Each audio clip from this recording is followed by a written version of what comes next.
Hi, இன்றைக்கி காலம்பர தானிய தோசை செய்யணும்னு சொல்லிட்டு நேற்று நைட்டே கையில் கிடைக்கிற தானியத்தெல்லாம் கொஞ்சம் கொஞ்சமாக போட்டு நல்லா ஊற வச்சுட்டேன். மார்னிங் எழுந்திரிச்சதுமே அது நல்லா தண்ணியை மட்டும் மாற்றிட்டு நல்லா அரைச்சி எடுத்துக்கிட்டேன்.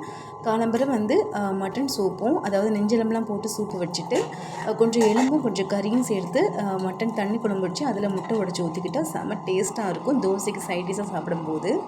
அப்புறமா அந்த டைமில் பால் வந்துருச்சுன்னு பானையும் வாங்கிட்டு அதை கையோடு காய்ச்சி வச்சிருவேன் எப்போதுமே. அது காய்ச்சின பிறகு நல்லா ஆடை வரும் ஃப்ரிட்ஜில் வச்சதுமே அந்த ஆடையை கலெக்ட் பண்ணி நெய் செய்கிறதுக்காக, அதாவது பட்டர் செஞ்சுட்டு அதுக்கப்புறம் நெய் காய்ச்சி எடுத்துப்பேன். இந்த தானிய தோசையில் என்னென்ன செய்திருக்கேன் பார்த்தீங்கன்னா, கம்பு, கேழ்வரகு, கொண்டைக்கடலை, கருப்பு உளுந்து, மாப்பிளை சம்பா. அரிசிக்கு பதிலாக நம்ம வெள்ளை அரிசி சேர்க்குறதுனால அந்தளவுக்கு நமக்கு சத்தாக ஃபீல் பண்ண மாட்டோம். அதனால தான் மாப்பிளை சம்பா, கவுனி அரிசி இந்த மாதிரி காட்டு ஏனோ இல்லை நீங்கள் கிடைக்காத பட்சத்தில் ஒயிட் ரைஸ் கூட யூஸ் பண்ணிக்கலாம். இது கூட நீங்கள் என்னென்ன டைப் ஆஃப் தானியம் வச்சுருக்கீங்க எல்லாமே சேர்த்துக்கலாம், உங்களுடைய விருப்பம் தான். அவ்வளோதான் ஃப்ரெண்ட்ஸ். இது போல் மினி விலாக் பார்க்குறதுக்கு நம்ம சேனல் சப்ஸ்கிரைப் பண்ணிக்கோங்க.